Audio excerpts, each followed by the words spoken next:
will return or not return to Russia. But as a matter of fact, he never had any doubt about his return as soon as he physically recovers and is able to do so. As he noted many times, he did not leave Russia by his own will. He was essentially brought unconscious to Germany, and obviously he was anxious to return to this great network of resistance that he has built over years, and which Putin, as we can see right now, fears so deeply that he's trying to put like everybody in jail to prevent us from getting people onto the streets and participating in a campaign against his party at the elections. So Navalny understands his sense of purpose and his historical mission. And actually, this is what he has been all about. His activity has been all about in the past more than a decade.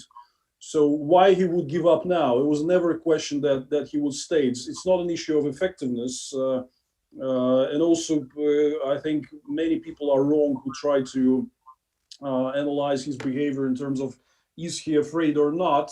He's a very experienced person. He spent almost a year in jail under various sequences of administrative arrests. He spent a year at home under home arrest. His brother spent years in jail, being convicted under the same Eurasia case in connection to which Navalny is jailed right now. So he knows how's that being under arrest. He's definitely not afraid of that. And I also can say that, to my understanding, he's extremely angry at Putin for trying to kill him. He wants to deliver an answer and deliver it swiftly and strongly. So this is why he came as soon as it was possible because of his recovery, and that was never in question. Thank you. Vlad Kara Murza, Anders and I are old enough to remember Solzhenitsyn and how the Russians decided to deal with him by exiling him in 1974, I think it was. Why did the Kremlin choose to arrest Navalny, allow him in and arrest him, rather than simply prevent his entry into the country? Good morning, Ambassador Herbst, and thank you to you and to the Atlantic Council for hosting our conversation. I want to first just touch on the point that Vladimir Milov was just making. There was never any doubt for a second that Alexei would return. I remember when he woke out of the coma back in September at the Berlin Charité Clinic, and one of the first things he said was that he will be going back to Russia. And I was, literally inundated with calls from mostly Western journalists asking me to comment on this sensation, as they put it, that he was going back, to which I said that not only don't I see any kind of sensation, I do not see any news in this at all. Of course he's going to go back. That's the only decision he can make. A Russian politician has to be in Russia. It cannot be any other way. I remember very well that after both of my poisonings, there was never any doubt in my mind that I'll go back, and I did as soon as I was physically allowed to fly by the doctors. I think the biggest gift those of us who oppose Putin can give to this regime is if we all just stayed out. And in fact, to go to your question, John, back since the Soviet days, the authorities have determined that the most successful way for them to fight their opponents, to fight political dissidents, was not to arrest them, was not to jail them, was actually to keep them out of the country or to kick them out of the country. You mentioned Solzhenitsyn, of course, he was the first prominent dissident who was expelled. Of course, there were many others to follow. Vladimir Bukovsky, Alexander Ginsburg, Yuri Orlov, and many, many others, too numerous to mention, because they realized that once people are out of the country, not only do they lose the connections, which sort of that aspect is less relevant now with the modern technologies that we have, but most importantly, and that remains unchanged, when you're outside, you lose the moral clout, you lose the moral authority to continue the fight. And the authorities understand that very well. So in fact, their preference was for Alexei to stay outside of Russia. And that is why, of course, while he was in Germany, they made all of these announcements that there's a new criminal case, that his suspended sentence is being transferred into a real prison term, that there's a federal search warrant issued against him, and so on and so forth. They did everything they could while he was out of Russia to make sure that he does not return. But again, that was never going to happen. Alexei Navalny is a Russian opposition politician. In fact, he's now the most prominent political opponent. He's a recognized leader of the Russian opposition.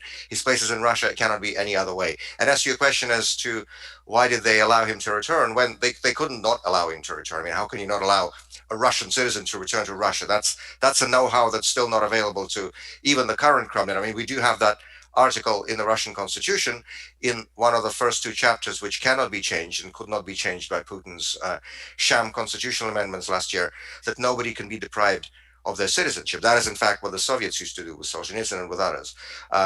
It has actually been done once in modern Russian history under Putin. It has, in fact, been done with Vladimir Bukovsky, whom Vladimir Milov and I both had the honor to know. He had his, the authorities refused to extend his passport. I think this was back in 2014 when he wanted to renew his passport to return to Russia. They refused to do this, saying, this was sort of brilliant anyway. They said, we cannot find any confirmation that you're actually a Russian citizen. If you think about it, that's amazing. They could say this to anybody. You know, what confirmation do we all have except the passport, which they refuse to recognize?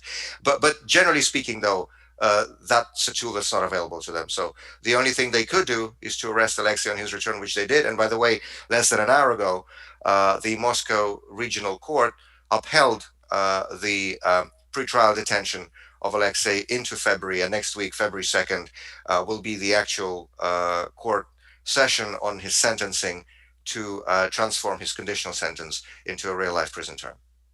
Okay, let me ask a quick question. What do you think the impact was of the Putin Palace video? Is this for me, John? Yes. Oh, I think it was astonishing. I mean, up to just before we began this, I checked the latest view count on YouTube of this video. It's now up to 96 million views. The vast majority of them are within Russia. So most Russian households have now seen this film. That is, of course, an investigative film into Putin's $1.3 billion palace on the Russian Black Sea coast. Some of the best, real estate that Russia has, complete with swimming pools, skating rinks, wineries, spas, and all the rest of it. That's in a country where around 20 million people are hovering around the poverty line, and where 23% of the population lack access to a central sewer system. We have the dictator who has a palace like this. And it's difficult to overestimate, in fact, how much this means. And it's also an important indication of the influence and the appeal that Navalny and his movement have, that the number of views of this film now far exceed the combined audiences of state-run television programs. Okay. Maria, you've done research on Russian youth. How do you gauge the impact of Navalny's expose of the FSB poisoning and also the Putin Palace video, and for that matter, other public activities of his on Russian youth? Thank you, John, and I'm grateful to the Atlantic Council for hosting the event. In particular, of course, my thoughts and prayers are with Alexei Navalny, Vladimir Milov, and other Russian opposition leaders who are currently being very severely persecuted by the authorities as we speak. To answer your question, John, unfortunately, as of now, I actually reached out to Eurasia Center ahead of this event asking about the polls. They're actually preparing something, and it will be out in a week, perhaps. We don't have the polls yet to be able to really evaluate the effect of the video. However, there's some side indicators that can tell us the sort of effect that the video will have on the minds and views of the Russian population. First of all, as Vladimir Kara Murza said, 98 million views, of them about 70%, based on different estimates, are from Russia. Huge amount, completely unprecedented coverage. I'm pretty sure that we can safely say that most of Russian citizens as of now know about this video, know about this content. Some people try to gauge the interest by asking people on camera, if they saw the video, which they think.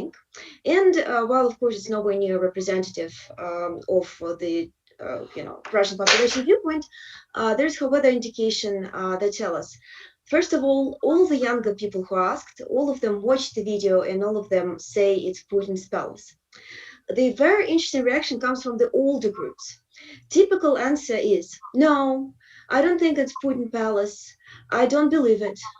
But then if it's his, so he earned it. Why are you worried about this? So this is a very typical, quite hypocritical answer that we actually see on many other instances. Like, for example, when asked, did Putin interfere in Ukraine? A question will be, and the response will be very similar. But most importantly, it indicates the ongoing divide within the Russian population. When the younger groups, people below 35, 40, they're increasingly opposition-minded and increasingly side with Alexei Navalny's cause, and older generations are still reluctant to sort of endorse this view, still sort of trying to very hard to preserve their loyalty. And of course, there is also broader polls that shows overall how the Russian population views Putin. And again, the trends over the last year are very, very telling. The Russian youth, again, we're talking here people below 35, are increasingly dissatisfied with the situation in the country and specifically Vladimir Putin personally. This summer, for example, over 2/3 of 18 to 24-year-olds thought that things in Russia were going in the wrong direction, as opposed to 40% on average.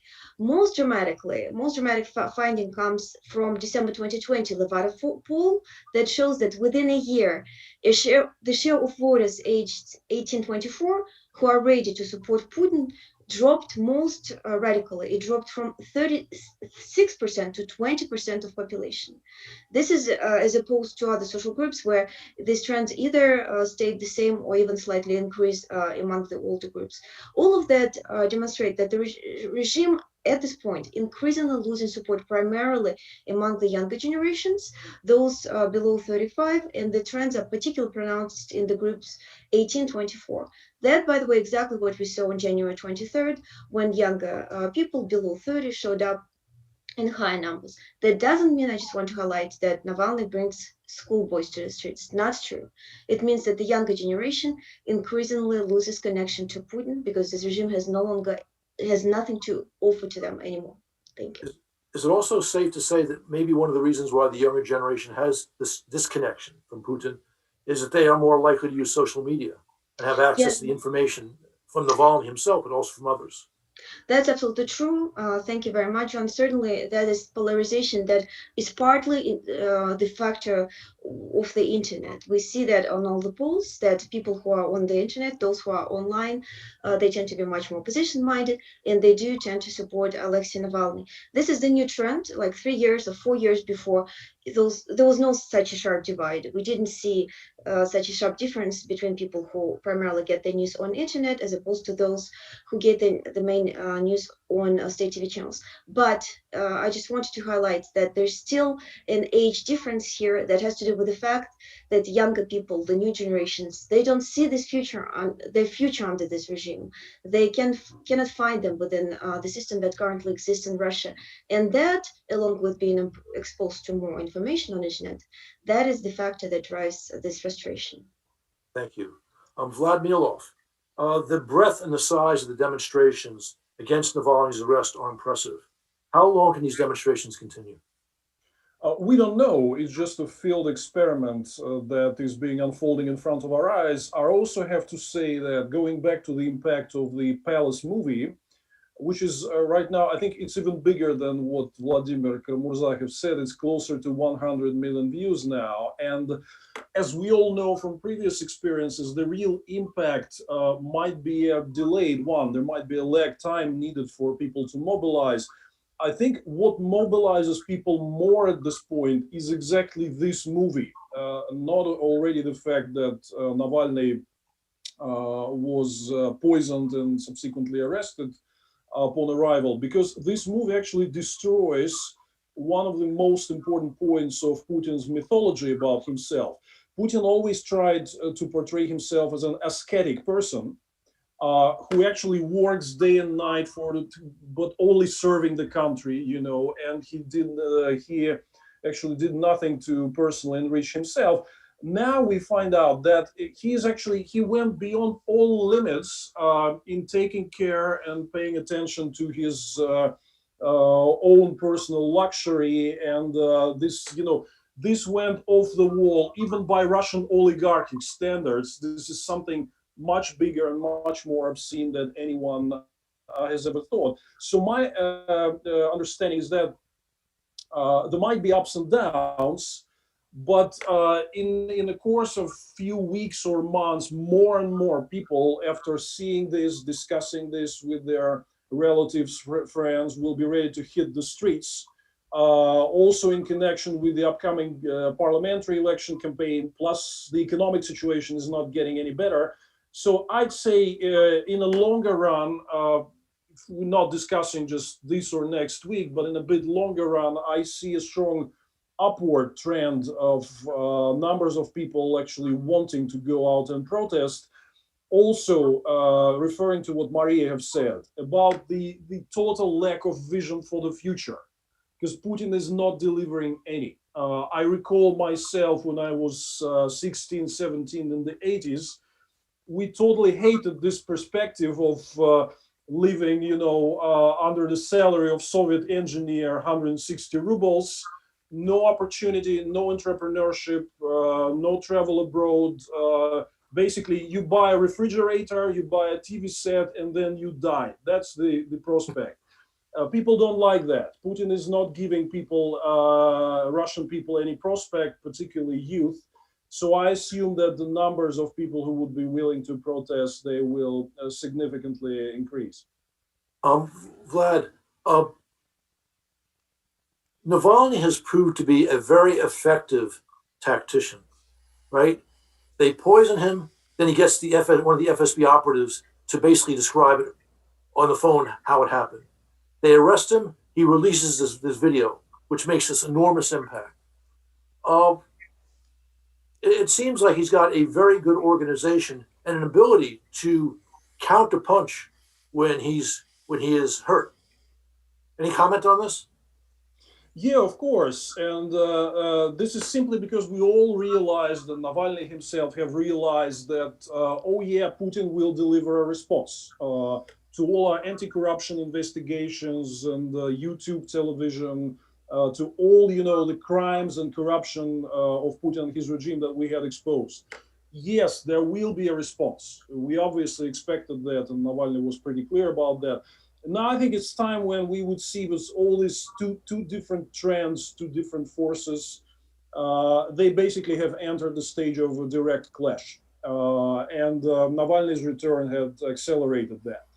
We'll see what the outcome will be, but comparing this to what happened months ago in Belarus, I think we are very clear seeing that the only defense Putin has to offer is force. The only instrument with which he's defending his regime is by force. There are no counter protests saying that we're happy with Putin, go away with your anti-corruption movies or investigations. We don't want anything like that. I mean, there are some people in the society who would tell you that, but it can be clearly seen that the erosion of legitimacy is comparable to that we've seen with Lukashenko in the past few months. So the only instrument Putin can use is force. However, in the coming months, we will see the limits of that. We will see how this machine will become day by day exhausted.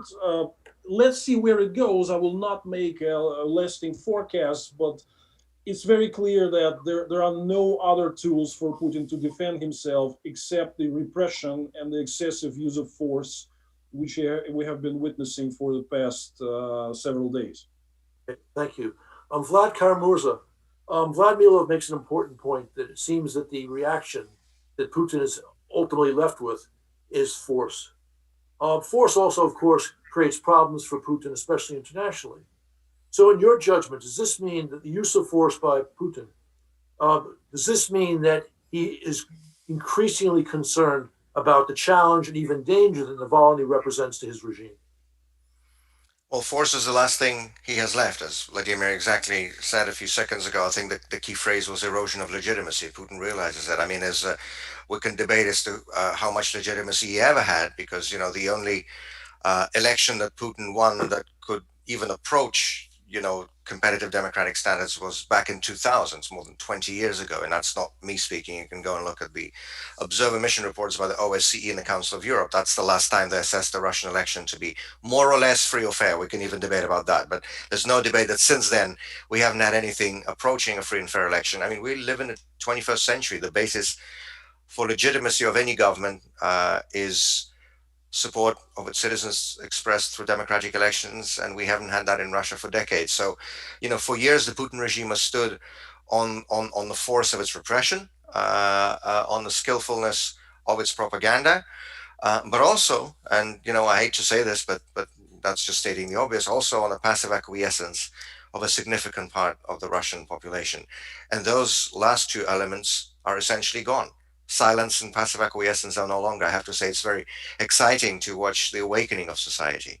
The propaganda, as we've just been discussing with the investigative movie on Putin's palace. Yes, the propaganda is still there, but its relative effectiveness is much reduced just because of the modern technology and just because of the age we're living in. So yes, force is the only thing that Putin has left. But you know, as Ronald Reagan, I think it was, who once said that regimes planted by bayonets rarely take root. I mean, there's only so much time that you can survive on force alone. Fair point. Okay. Maria, the Kremlin likes to dismiss Navalny as a Western agent. How does this resonate among the Russian population? Thank you, John. Yeah, yet again, there's no polls that directly ask this question, but there are some side indicators that we can use to understand what's going on. Because Navalny is commonly presented in the media by the Kremlin as this so-called foreign agent.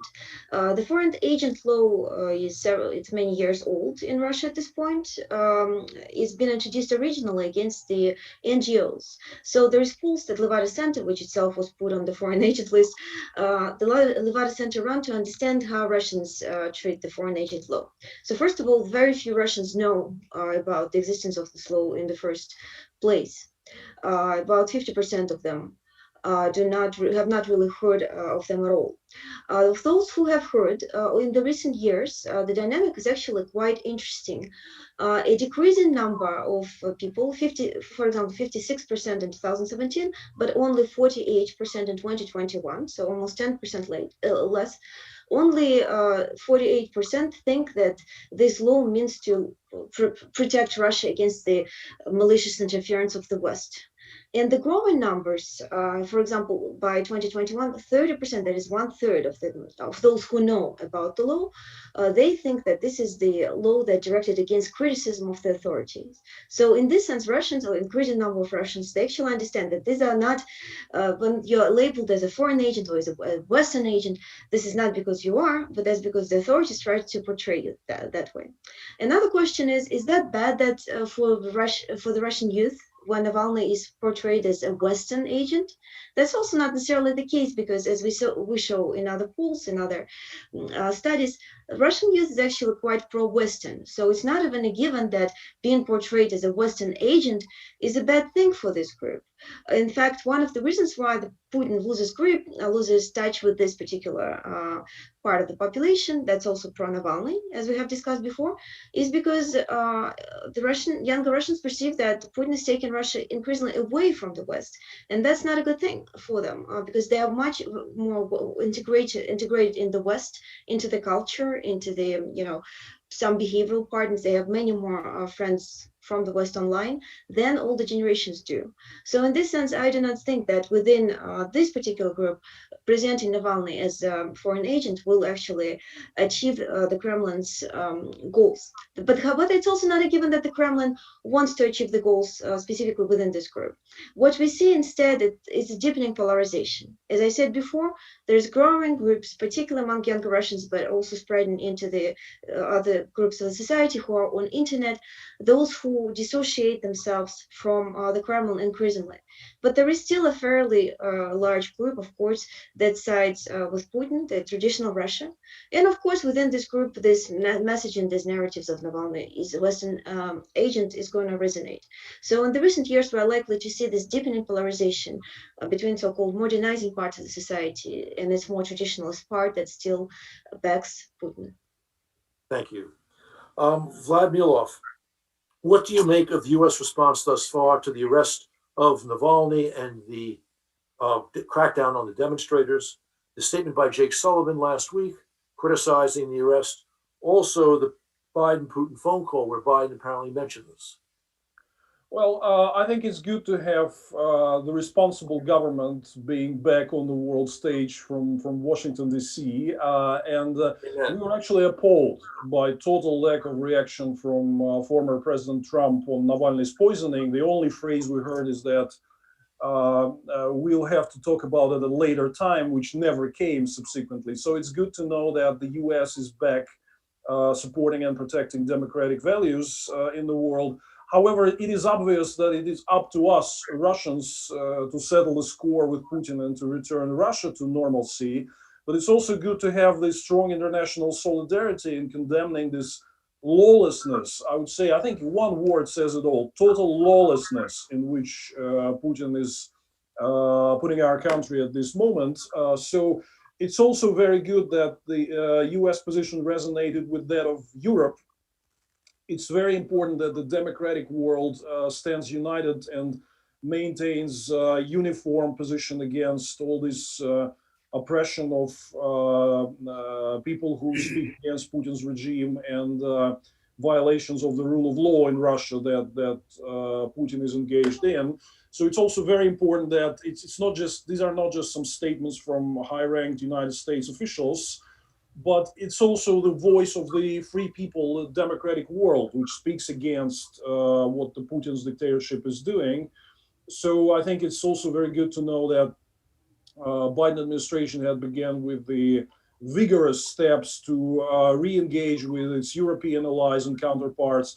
I think it is important if international pressure on Putin will play a significant part in further developments, and it's good that America had started to re-engage with its European allies to see a united democratic world position against the repressions and tyranny by Putin's dictatorship. That's good news. Okay, thank you. Anders, you and Dan Fried have written a widely read article on the need to levy sanctions and you offered specific suggestions. The EU, as you know, has called for sanctions on Moscow in connection with the poisoning of Navalny. What do you recommend? Well, first of all, this is one of the first crises that President Biden is facing. This is a defining moment for him and his foreign policy. He has better put down the foot very firmly. And there are also other reasons for that. It's important to protect Alexei Navalny now. And as Vladimir Milov just mentioned, President Trump couldn't care less about what happened to Alexei Navalny. So the US has some catching up to do. So what Ambassador Dan Fried and I recommend, that is that we should simply follow the list of 8 people to be sanctioned that Alexei Navalny has proposed himself. And in particular, there are 2 of the biggest Russian oligarchs, multi-billionaires who were not sanctioned previously, who should be sanctioned. The people who are closest to the Kremlin, Roman Abramovich and Alexei Usmanov. Then Navalny also proposes 2 of the top state bankers. Andrei Kostin is already sanctioned by the US. Igor Shuvalov, the head of Bank, VB, should also be sanctioned. And then 2 princelings, sons of the current and former heads of the FSB, who have got very big positions and probably $500 million or so, just because the fathers are among Putin's close friends from St. Petersburg, KGB. So these are people who should be exposed. Also, Vladimir Solovyov, one of the top propagandists.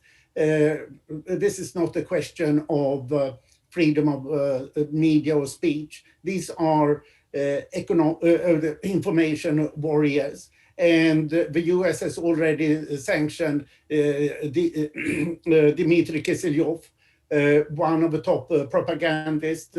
Vladimir Solovyov is a good second name. And then Navalny has also proposed the Minister of Healthcare, Mikhail Murashko, who indeed was responsible for him not getting out of hospital and to Germany earlier than was the case. So we think that this is a good list. We think it's important to do what Navalny proposes, and we think it's very important to act fast, because this will define both what the US does toward Russia, and it also will mean a lot for what happens to Navalny.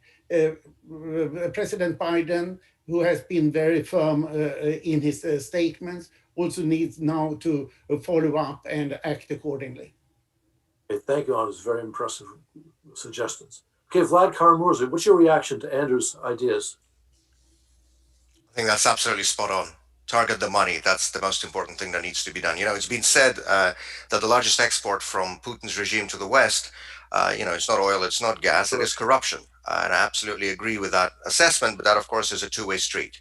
Because for someone to be able to export corruption somewhere, someone else needs to be willing to import it. And for years and years, we have seen no shortage of Western governments, Western countries, Western banks, Western financial institutions who are all too willing to accept this dark money that is being looted from the people of Russia and then stashed away and hidden away and spent in Western jurisdictions. As Vladimir Milov said a few moments ago, it's only for us Russians to change the situation in our country. Contrary to what the Kremlin propaganda is saying, we're not asking foreigners to support us. We're not asking foreigners for money or for political help or for regime change or whatever other nonsense they come up with.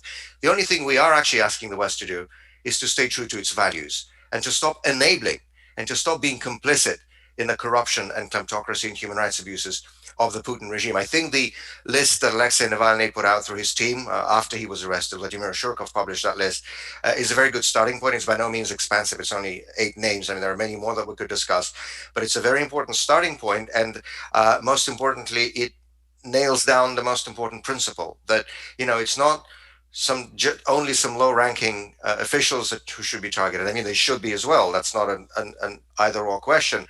But the most important people who should be targeted are those Kremlin wallets who enable this corruption and kleptocracy and human rights abuses and repression to continue with Western complicity, with Western enabling. That enabling should stop. And then, of course, another area for discussion is the vast amounts of illicit funds that are stashed away in Western jurisdictions. Anders had a piece in the Washington Post, I believe, a couple of years ago on this very issue. There are, by various estimates, there are between 800 billion and 1.3 trillion US dollars in private Russian assets hidden away in US and allied jurisdictions. Much of this wealth is linked to Vladimir Putin personally. We saw a very small glimpse of that a few years ago in the Panama Papers. You all remember that $2 billion offshore account belonging to a cellist from St. Petersburg, because nobody's ever heard of. People were joking back then, but that we all thought that Sir Paul McCartney was supposed to be the richest musician in the world. Now, apparently, it's some guy called Sergei Roldugin, because he's one of the people in whose name Putin stashes away his money. There are many Roldugins like this, and most of this money is in the West. It's high time to start going after that money. And there are precedents for this. When Western governments froze the assets belonging to dictators or corrupt leaders, like Bakiyev in Kyrgyzstan, like Gaddafi in Libya, and many others, to then later return that money to its rightful owner, the national treasury, the citizens of those countries, once those countries had a democratically elected government. That's exactly the same thing that should happen in Russia. Go after the money, stop the complicity, stop the enabling. That's the only thing we ask of the West. Everything we need to do in Russia, we're going to do ourselves. Thank you. Vlad Milov, would you like to comment on this as well? Yes, sure. And I think it's important. We're also coming back to the point of how Russians view the West and whether Kremlin's efforts to portray Navalny and the opposition as Western agents will be successful. I think you should understand one important thing, that Russian oligarchs and this, constant permanent siphoning of Russian profits, which are kept abroad and do not serve the benefit of the country, this is universally hated across the society. So one of the questions that I heard most frequently from ordinary Russians, thousands who are contacting me these days in connection with the recent events, they are asking when finally the West will stop enabling that, when Russian oligarchs will be kicked out. That's a very important thing for you to understand. There is a very strong demand inside Russia for the Western governments so that they stop acting as a shield to this Putin's enablers, welcoming and harboring this dirty Russian money, allowing them to buy property, real estate, corrupt business community and politicians, which is also a very important erosive factor to your own democracy. So I think if the West will start to finally act on stopping Putin's enablers finding themselves a safe haven in the West, I think this will be a very greatly welcomed inside Russia, because these people, again, I will repeat, they're universally reviled here. Their reputation is well net negative, and it's also very good that Alexei Navalny had actually exposed their connection with Putin in his last movie about the palace, because the scheme works like that. As Vladimir Kara Murza said, Putin has a lot of his own hand on this money, which are thought to be private. He can always say, come on, bring me several more billions because I want to build a winery or an oyster farm, whatever.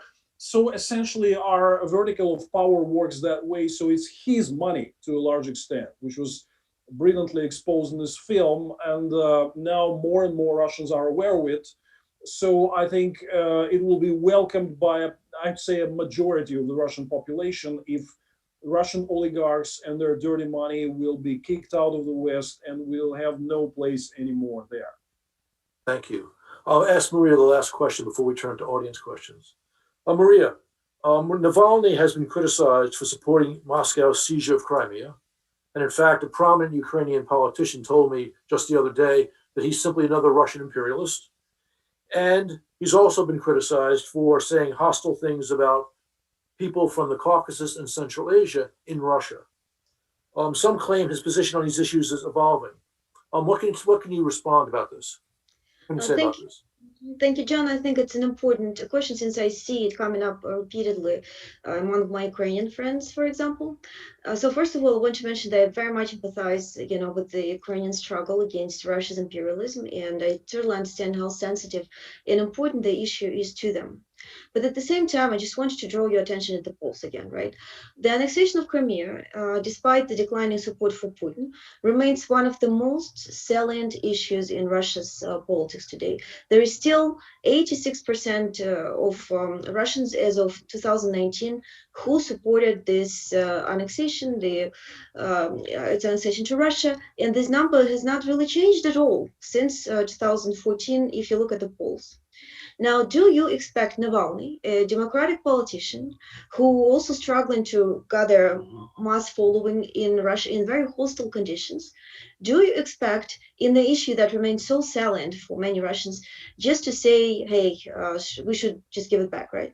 It doesn't matter what he thinks, and I'm actually quite sure that Alexei has himself quite a different perspective on the issue, but he cannot publicly possibly say something that goes against the interest of majority of the population, and I would not expect him to do that. I think Navalny has already demonstrated his absolute courage and his commitment, and I think there's just so much that we can ask from one person, particularly, as I said, that this is someone we certainly would like to have in power as compared to Putin. Right, so I wanted to draw this attention. This is not something you can really demand from a democratic politician in Russia today to say. Now, it's pretty certain, given Navalny's other statements and his policies and his connection with politicians abroad, that he will probably not follow a lot of Putin's policies, including Putin's imperialism towards neighboring countries. But as I said, I think it's a little bit too much to ask from him in current political environment and given his struggle for support in Russia. Second point about Navalny's nationalism and his some controversial statements he made in the past. First of all, we all make mistakes. I personally am embarrassed to remember some things I posted in the past, and I think Navalny has apologized for his controversial statements, and this should be let go. The call to introduce the visas with some of the neighboring countries, I don't think that can be constructed as xenophobic or chauvinist per se also. But most importantly, I think it's very often misunderstood how the concept of nationalism is approached in the post-communist, post-Soviet space. If you look, for example, if you read the recent book by Holmes and Krastev, that just came out last year. In post-communist societies, the concept of nationalism was not necessarily a bad thing. It was not necessarily constructed as Nazism or a decision, to damage a particular ethnic group. It was, for many of the societies, part of the liberalizing movements as an idea to reject the oppressive political structures which were imposed on them by the communist authorities and to build their own statehood, their own nationhood. I think that Navalny actually, in this sense, follows on this idea of democratizing, liberalizing national movements that we observed in 1990s throughout all of the post-communist space, and that commonly also is a driver in contemporary post-Soviet countries like Ukraine or even Belarus, for that matter. So once again, I think in this sense, we shouldn't be thinking of his statement in the context of nationalism with a negative sign, as is often nationalism is viewed in Western Europe because of the painful experience of Germany, of course, but it should be thought more within the tradition of post-communist liberalizing regimes, where this is just an idea that citizens should restore control over their own nationhood that was taken away from them by the Kremlin crooks and cronies. So once again, when judging certain statements, certain policies, I don't think we should be thinking of it in terms of some fixed construct, but they need to be put in a specific context in a particular country in a given time period. All right, thank you. Okay, we'll turn to our audience questions. We have a question from David Stulik, the head of the Eastern European program at the European Values Center for Security Policy. It's to Vladimir Milov. He says, I would be a bit careful to speak about US-EU unity approaching Putin's Russia. As you know, EU HRVP Borrell will visit Moscow in early February, and he speaks about the EU's strategic autonomy, meaning that the EU could deal with such countries like Russia and China on its own without agreeing on a transatlantic position with the US.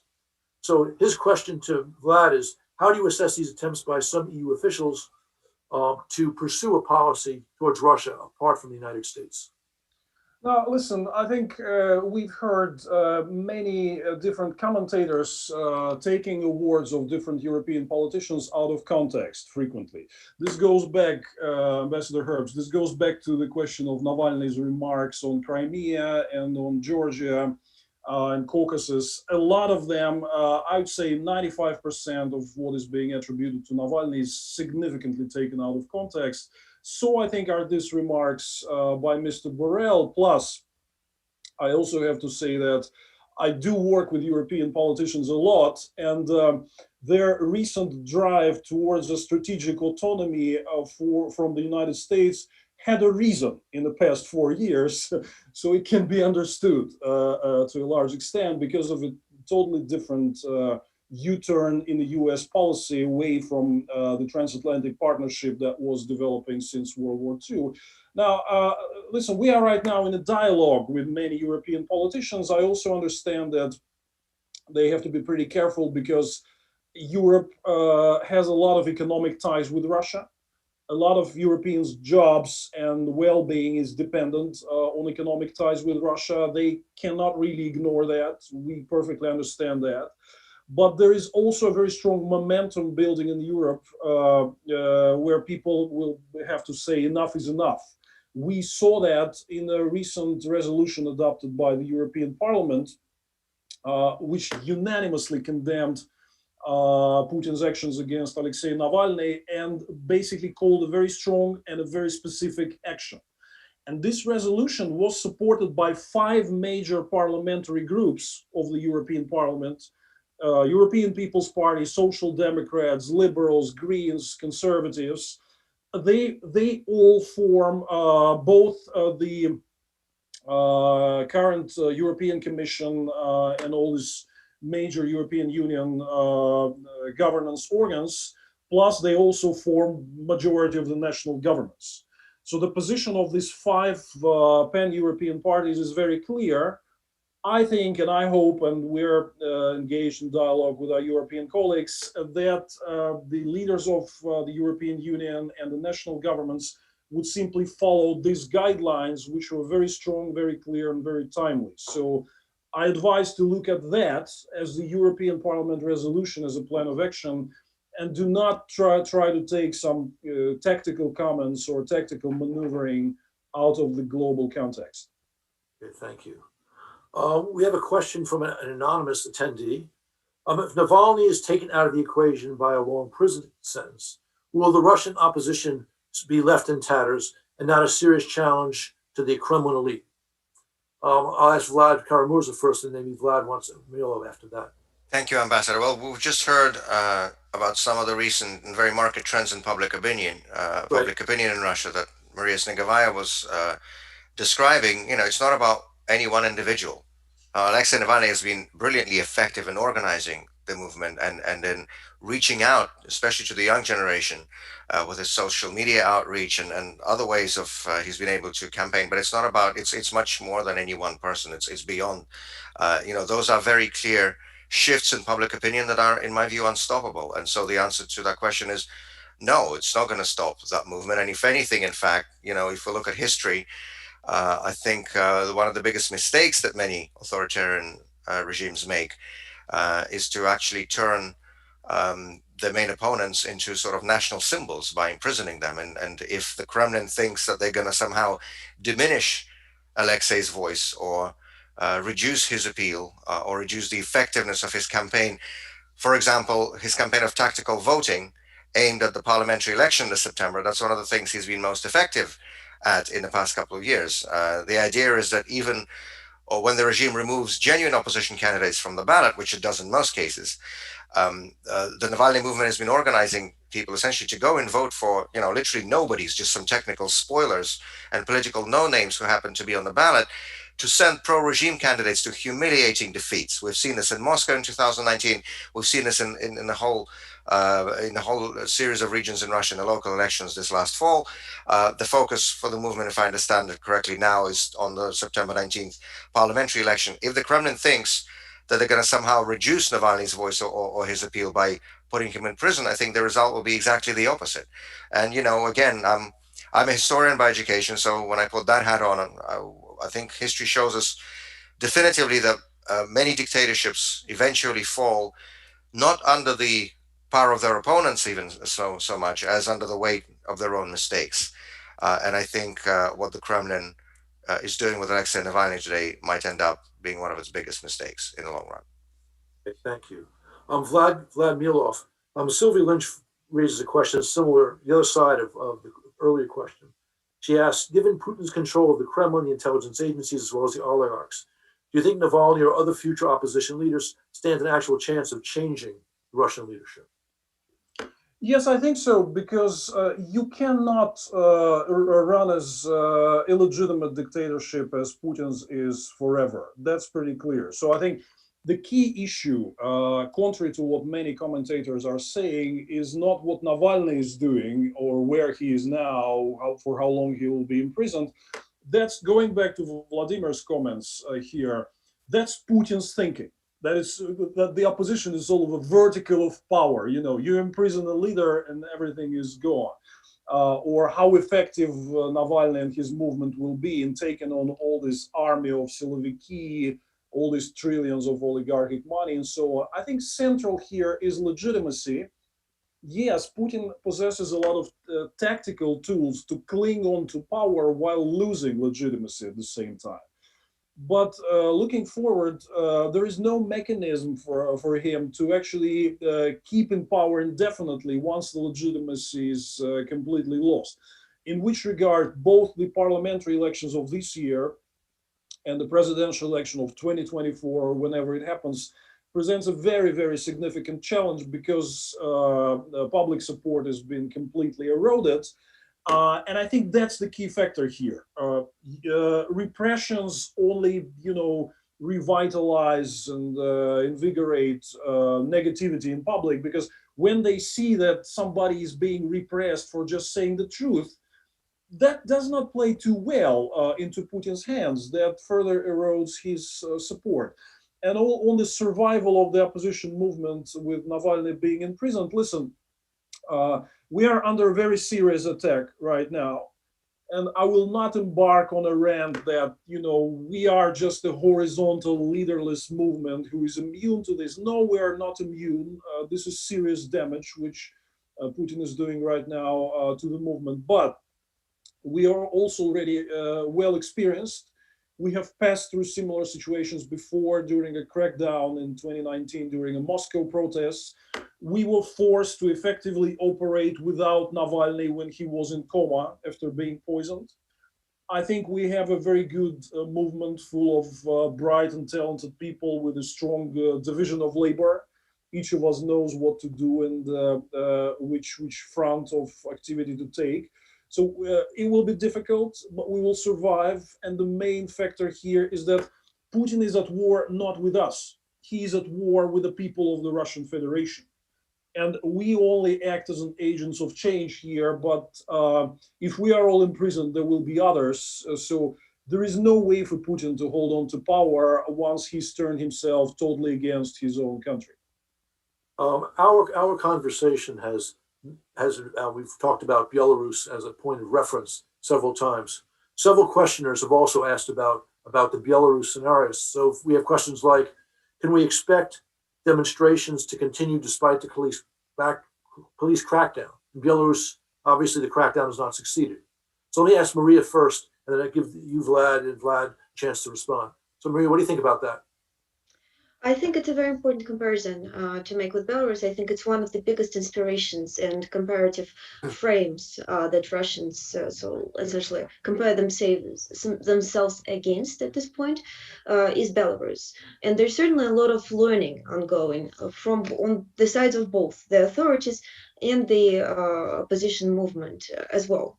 I do not think at this point Russia is, in terms of its popular kind of moods, is entirely close to Belarus. And as in Russia, we actually observe polarization within the society with growing number of Russians, many of them younger groups, as we have discussed. Many of them feeling alienated from the regime and certainly becoming much more positionally minded. But this process has not overtaken all of the society yet. Belarus, in this sense, is several steps ahead of Russia, I believe, and of course the repressiveness of the dictatorship is also worse in that country. So from this perspective, I think Russia is on its way becoming Belarus, and not just me, a lot of people have mentioned that. I do not think in terms of poll, Russia is there yet.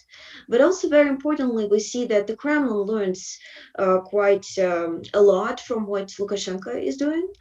So there is an interesting combination where it seems, at least judging by January 23rd, and certainly next consequent events may prove me wrong, but it seems that the Kremlin has decided to use the strategy of divide and conquer, where the opposition the opposition leadership is prosecuted very brutally. But there is no such a dramatic crackdown on the protesters yet, as we observed in Belarus, probably because that following Ukraine's Euromaidan experience and also Belarusian experience in August 2020, probably the Kremlin is afraid to provoke larger groups of Russians into the streets if it starts massively beating up the protesters. I'm sorry, I just want to mention that it certainly happens. There is a lot of crackdown ongoing, but it's not as brutal yet as we observe something that we've seen in Belarus. So I think, just to sum it up, both sides are learning, and the Russia, unfortunately, or maybe for better or worse, is not where Belarus is at this point, but it's certainly heading in that direction. Okay, thank you. Vlad, you want to say something? Milov? Yeah, I think we're certainly heading towards the Belarus direction, but there are very important differences because Putin was never, despite his desire, he was never able to completely shut down institutions.